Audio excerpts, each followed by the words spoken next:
Assalamualaikum warahmatullahi wabarakatuh. Pada pertemuan kali ini kita bahas studi kasus tentang proyek pengadaan generator set atau genset. Nah, pada pertemuan kali ini yang kita bahas adalah bagaimana menyelesaikan proyek pengadaan genset tersebut menggunakan network planning, kemudian menggunakan CPM atau Critical Path Method, ditambah lagi menggunakan bar chart dan kurva S.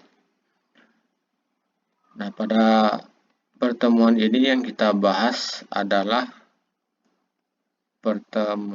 tentang bagaimana cara membuat network untuk proyek pengadaan genset tersebut.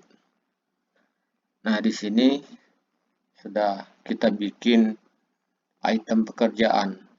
Item pekerjaannya terdiri dari 10 item. Pada item pertama yaitu membuat spesifikasi dan kriteria. Kemudian kedua, fabrikasi. Ketiga, desain fondasi. Keempat, merekrut operator. Kelima, memberi material. Keenam, uji coba distributor. Ketujuh, pelatihan operator. Kedelapan, membuat fondasi dan atap.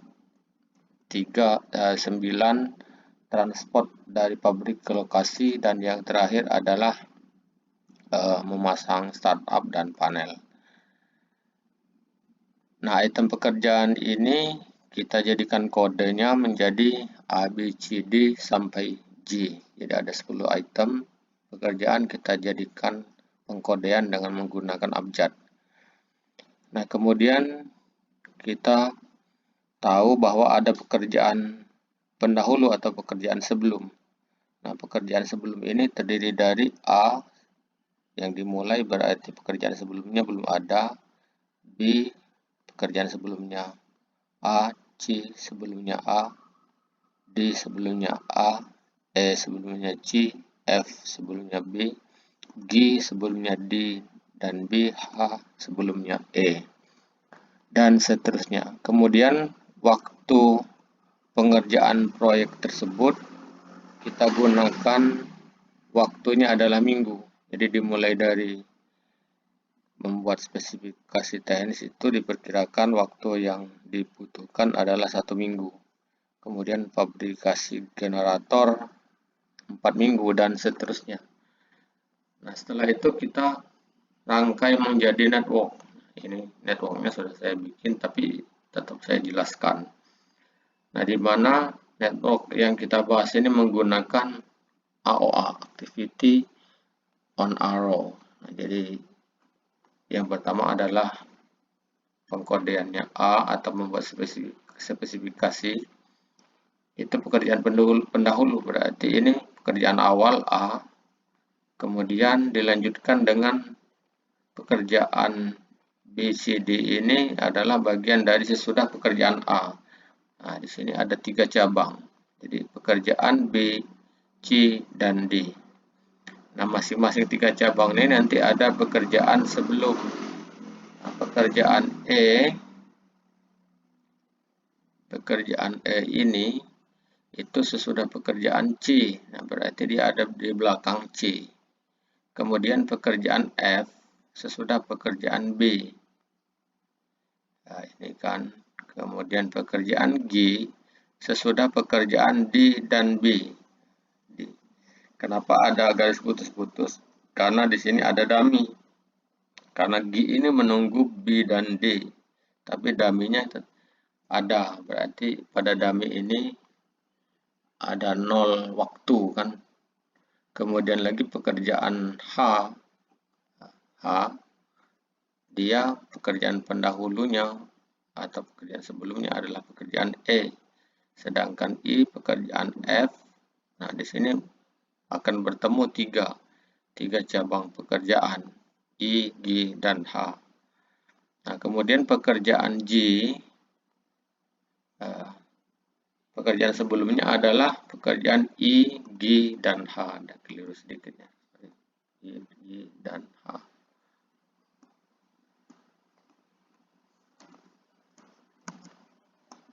Nah, setelah terangkum menjadi network, baru kita masukkan nilai. Pada pekerjaan A, itu 0. Nah, yang paling atas ini namanya perhitungan maju. Jadi yang kita hitung duluan itu adalah perhitungan maju. Biar kita tahu jalur kritisnya nanti pada akhirnya nanti kita akan tahu pada network ini di mana letak alur kritisnya atau critical path methodnya. Nah, pada item pekerjaan A, B, C sampai G kita buat waktu. Jadi kalau A itu 1, kita ketik 1. Kemudian B 4 minggu berarti 4. D 1 minggu dan seterusnya. Baru kita jumlahkan. Pada perhitungan maju 0 ditambah 1 hasilnya akan 2. Hasilnya akan 1. Kemudian 1 ditambah 4 hasilnya 5.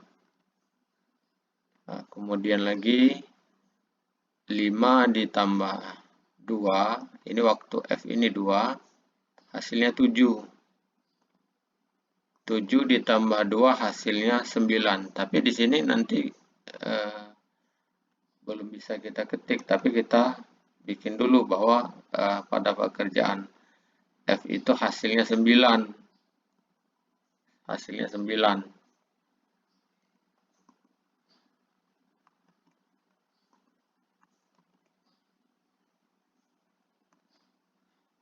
Kita ketik 9.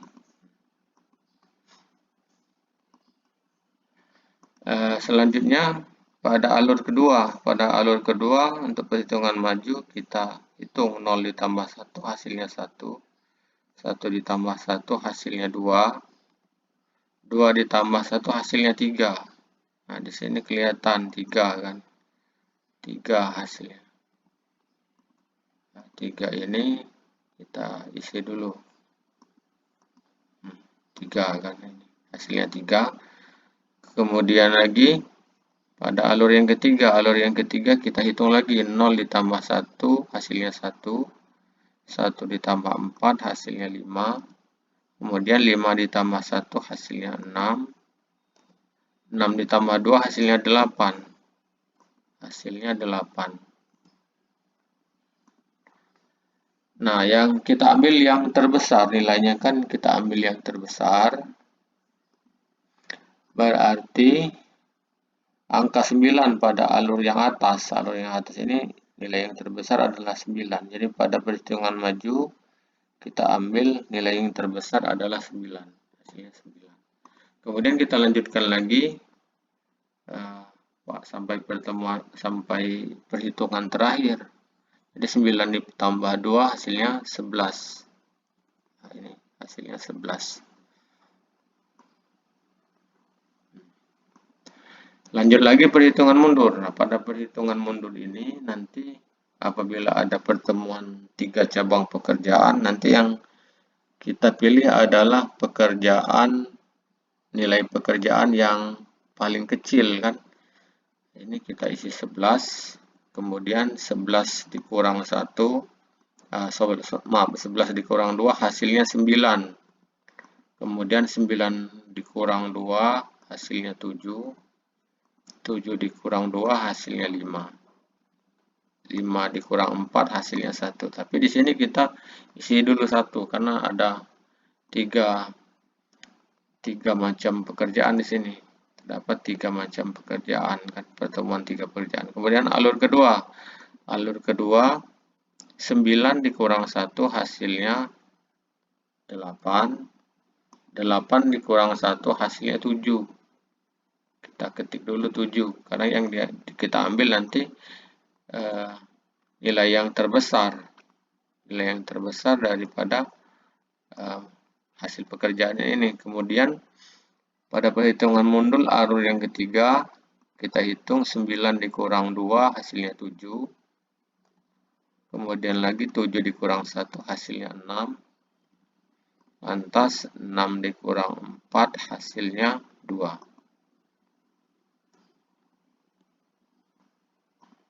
Hasilnya 2.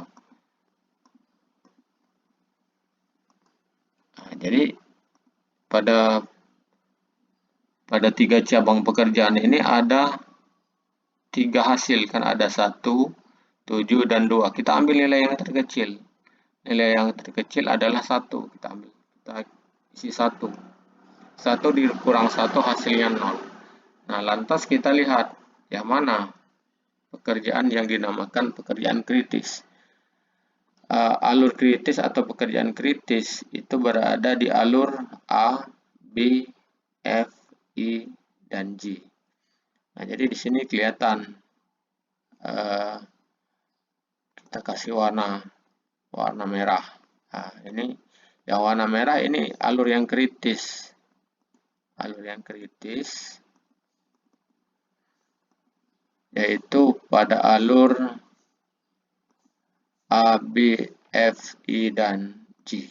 Karena nilainya sama, 0, 0, 1, 1 pada perhitungan maju dan perhitungan mundur. 5, 5, 7, 7, 9, 9, dan 11. Berarti pada pekerjaan pengadaan genset ini dibutuhkan waktu adalah 11 minggu. 11 minggu dengan alur kritisnya adalah A, B, F, I, dan G. Jadi kalau kita isi di sini nilainya 1 minggu, 4 minggu, 2 minggu, 2 minggu, dan terakhir adalah 2 minggu. Jadi kalau kita jumlahkan menggunakan Excel, hasilnya yang didapat itu adalah 11 minggu.